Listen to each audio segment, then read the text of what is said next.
인도 같은 경우에는 2023년에 그린 수소 미션을 달성하기 위한 목표를 이제 만든 겁니다. 2025년부터 본격적으로 수소 경제를 할 수 있는 기반이 만들어지는 겁니다. 일단 인프라 만드는 회사들은 우리나라가 정말 가능성이 있습니다. 그리고 두 번째, 기술력이 있는, 그러니까 부품을 포함해서 전해조라든지 용기, 이런 회사들도 숨겨진 회사들이 굉장히 많습니다. 수소 항만을 건축해주는 이런 기업들, 우리나라로 치면 이제 엔지니어링 회사들이 좀 많이 인도에 진출하기가 조금 용이할 것 같습니다. 거기에서 이제 실적을 쌓고 이제 인도로 들어간다면 더 큰 시장이 이제 열릴 수 있는 하나의 조건이 되는 거고요. 아니면 수소를 만들 수 있는 이런 약간 좀 응용 분야에 있는 기술력이 갖추고 있는 응용 분야. 아마 이곳들은 대부분 또 비상장사일 경우도 많을 것 같은데, 이런 곳들을 한번 잘 보시면 좋을 수도 있을 거라고 생각을 합니다. 그 기업들이 아직은 그렇게 막 말이 많이 나오는 건 아닌데 조금씩 기사도 좀 나오고 있으니까요. 한번 살펴보시길 바라겠습니다.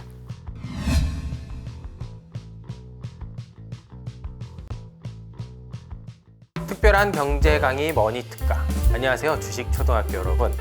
저는 오늘 특강을 맡은 머니투데이 방송 염현석 기자입니다.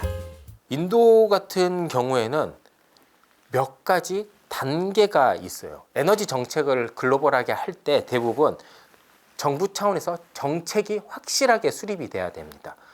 그리고요, 이 정책을 발판 삼아서 디딤돌 산업 같은 거를 조금 육성을 하고, 여기에서 기초 기술이 확보가 되면 시범 사업을 하고, 이거를 시범 사업을 하면서 생기는 여러 문제점들이 있잖아요. 규제도 있을 수도 있고, 추가 예산이 있을 수도 있고, 아니면 여러 국제 협력이 있을 수도 있고요. 그런 거를 이제 연구 개발까지 주면서 실질적으로 우리 산업까지 확대를 시키는 겁니다. 우리나라 같은 경우를 예를 들면, 우리나라 같은 경우에 수소 산업을 하기 위해서 2019년에 수소 경제 로드맵이라는 거를 발표를 하고요.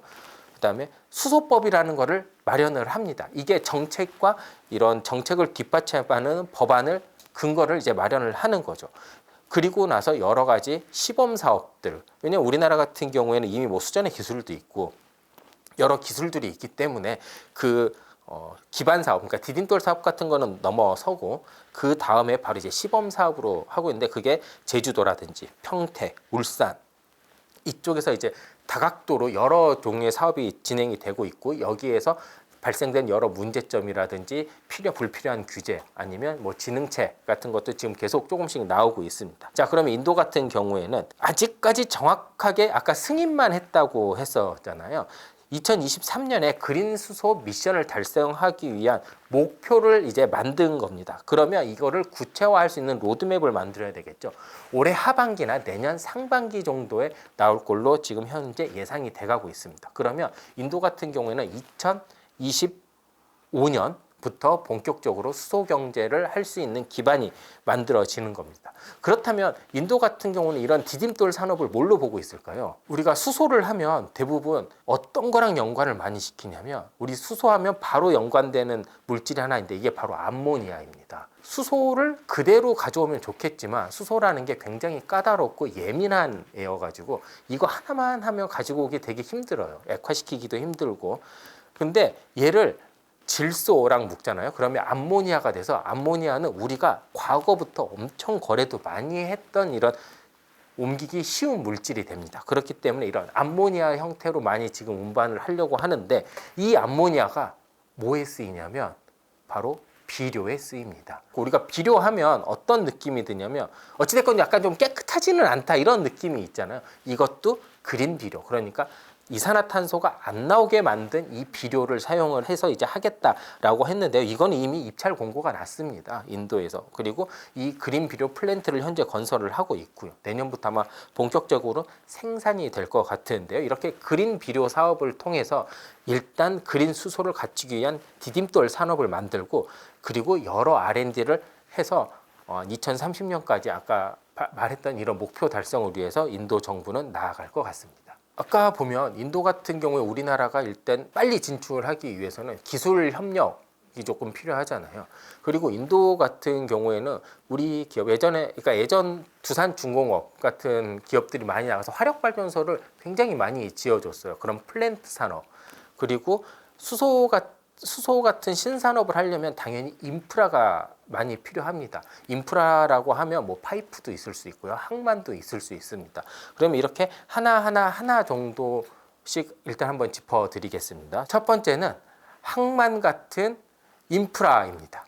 인프라부터 생각을 해보면 수소는 전용 항만이 필요합니다. 왜냐하면 수소를 수출을 하고 수입을 하고 원료를 받고 내보내고 할 때 다른 물질보다 조금 더 예민하기도 하고 모든 이런 석유든 석탄든 전용 시설들이 좀 필요하거든요. 지금 없기 때문에 이런 수소 항만을 건축해주는 이런 기업들, 우리나라로 치면 이제 엔지니어링 회사들이 좀 많이 인도에 진출하기가 조금 용이할 것 같습니다. 실제로 아랍에미리트나 사우디아라비아 같은 경우 지금 수소 전용 항만을 조금 지으려고 하고 있거든요. 그리고 호주 같은 경우도 마찬가지고요. 여기에 국내 건설사들이라든지 이런 엔지니어링 기업들이 많이 참여를 하고 있습니다. 그런 기업들이 여전히 거기에서 이제 실적을 쌓고 이제 인도로 들어간다면 더 큰 시장이 이제 열릴 수 있는 하나의 조건이 되는 거고요. 두 번째는 용기 같은 이런 수소 경제 관련 이제 부품 회사라고 하면 되겠습니다. 수소 같은 경우에는 이렇게 용기로 옮길 수도 있고 파이프라인으로 옮길 수도 있습니다. 자, 그러면 먼저 용기부터 한번 보면 용기 같은 경우에는 우리나라가 인정은 안 하실 수도 있는데요. 수소 충전소 있잖아요. 자동차 충전소. 그 충전소 비중이 그러니까 차량 대비 비중이 굉장히 높은 나라 중에 하나입니다.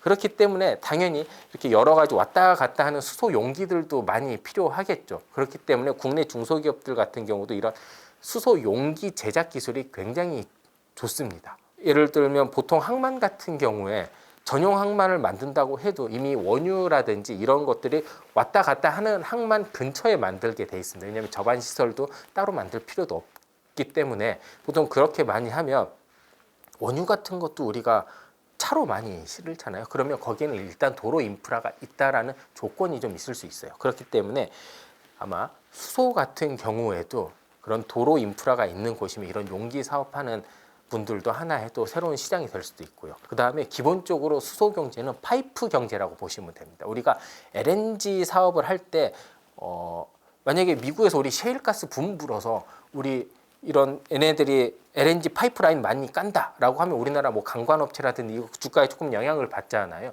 앞으로 수소 경제도 그렇게 될 가능성이 있습니다.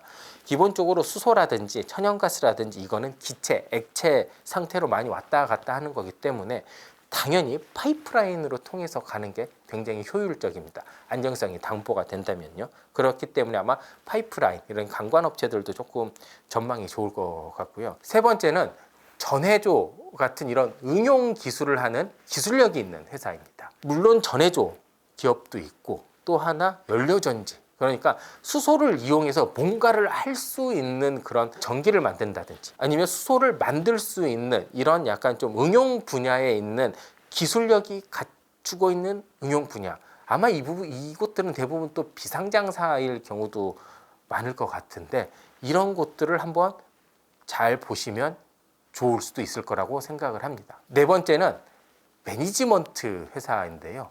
이런 수소 산업을 총괄적으로 기획하는 이런 회사입니다. 우리가 이렇게 에너지 사업 같은 걸 하다 보면 뭐가 정말 중요하면요. 우리 프로젝트 매니저라는 이야기 많이 쓰잖아요. PM. 그 PM의 역할을 해줄 수 있는 전문 기업들이 필요합니다. 예를 들면 유럽이라든지 미국, 일본 같은 이런 자원 개발을 많이 했거나 이런 에너지 사업들을 많이 한 데 같은 경우에는 보통 이런 PM 역할을 하는 기업들이 있습니다. 내가 투자금을 가지고 와서 혹 내가 가지고 있는 여유 자금을 통해서 프로젝트를 만들어서 그 프로젝트를 이제 잘 이끌어내서 거기에 대해서 이렇게 수수료도 받고 이렇게 하는 건데 이런 PM 기업이 우리나라도 굉장히 필요합니다. 하지만 우리나라는 이런 PM 기업이 굉장히 약합니다. 그렇기 때문에 수소는 새로 생겨나는 거잖아요. 그리고 우리가 지금 많이 봤어요. 원유라든지 석탄이라든지 구리라든지 이런 데서 우리가 그 PM한테 굉장히 많은 지시를 들어봤거든요. 지시만 들어본 거에 이제 그치지 말고 이제 내가 지시를 하고 내가 이런 새로운 프로젝트를 꾸릴 수 있는 그 기업들이 좀 만약에 나왔다면 그 기업에도 이렇게 좀 관심을 좀 가지면 좋을 거라고 생각을 합니다. 마지막으로 우리 재생에너지 회사들도 주목할 필요가 있습니다. 특히 태양광 회사입니다. 인도 같은 경우에는요, 수원도 굉장히 풍부하기도 한데 적도 근방에 있잖아요. 그리고 쓰지 않는 땅도 굉장히 많습니다. 태양광을 하기에 굉장히 최적화된 회사입니다. 이런 곳에서는 중국 기업들처럼 조금 성능은 다소 떨어지지만 굉장히 저렴한 제품들을 대량으로 많이 납품을 할 수 있거든요. 그렇기 때문에 우리나라도 이런 우리나라 태양광 기업들도 예를 들어 범용 제품을 하는 기업들이 있다면 조금 눈여겨볼 필요가 있을 것 같은데, 우리가 2차 전지 회사 같은 데 보면 대부분 지금 LFP 한다고 하잖아요. 이게 가격 경쟁력을 확보하기 위해서 어쩔 수 없는 겁니다. 태양광도요, 성능도 좋고 다 좋습니다. 근데 우리가 성능 10% 좋은 것보다 가격 20%싼 게 더 좋을 수 있습니다. 왜냐하면 이런 곳들은 기가 단위로 깔거든요. 수천만 장을 깔아야 되는데 성능 그냥 몇 장 더 깔지, 약간 이런 느낌이거든요. 그렇기 때문에 이렇게 좀 저렴한 이런 범용 제품을 생산하는 이런 태양광 회사가 있다면 좀 한번 눈여겨 보실 필요도 있을 것 같습니다. 일단 인프라 만드는 회사들은 우리나라가 정말 가능성이 있습니다. 그리고 두 번째, 기술력이 있는, 그러니까 부품을 포함해서 전해조라든지 그리고 이제 용기, 이런 회사들도 숨겨진 회사들이 굉장히 많습니다. 지금 이게 다 비상장사여 가지고 지금 뭐라고 얘기를 잘 못하겠는데요. 사실 그 되게 조그만 스타트업부터 어느 정도 규모가 있는 비상장 거래가 되는 기업들까지 여러 기업들이 있습니다. 그 기업들이 아직은 그렇게 막 말이 많이 나오는 건 아닌데 조금씩 기사도 좀 나오고 있으니까요. 한번 살펴보시길 바라겠습니다. 그게 정말 안타깝습니다. 우리나라가 정부 지원이 별로 없습니다. 인도 진출 관련해서요. 민간 기업들은 오히려 인도에 조금 가능성을 보고 미리미리 투자하는 경우가 있습니다. 뭐 현대차 같은 경우도 그렇고 포스코는 예전부터 진출을 해 있었고요. 그런 거 보면 참 좋은데, 우리나라가 인도랑 2015년 모리 총리가 처음 왔었을 때 그때 전략적 동반 관계 뭐 이런 걸 하나 맺습니다. 그러니까 우리 굉장히 중요한 사이야, 이런 거를 이제 맺는 건데 그냥 맺고 그 다음에 후속타가 별로 없었어요. 그래서 요즘에 다시 또 뭔가를 자꾸 해보려고 하는데 조금 아쉬운 게 이미 다른 나라들과 인도가 협력이 너무 좋습니다. 근데 인도가 최근에 우리나라랑 이렇게 에너지 분야나 여러 제조업 분야에서는 그래도 한국이 기술력도 좀 있고 실제로 후진국에서 선진국으로 발돋움한 경험도 있고 이렇다 보니 좀 많이 교류를 하고자 하고 우리나라 역시 그런 교류를 많이 하고자 합니다. 그렇기 때문에 지금보다는 앞으로 관계가 조금 더 주목을 했으면 좋겠는데 언제 나올까요? 그건 잘 모르겠습니다.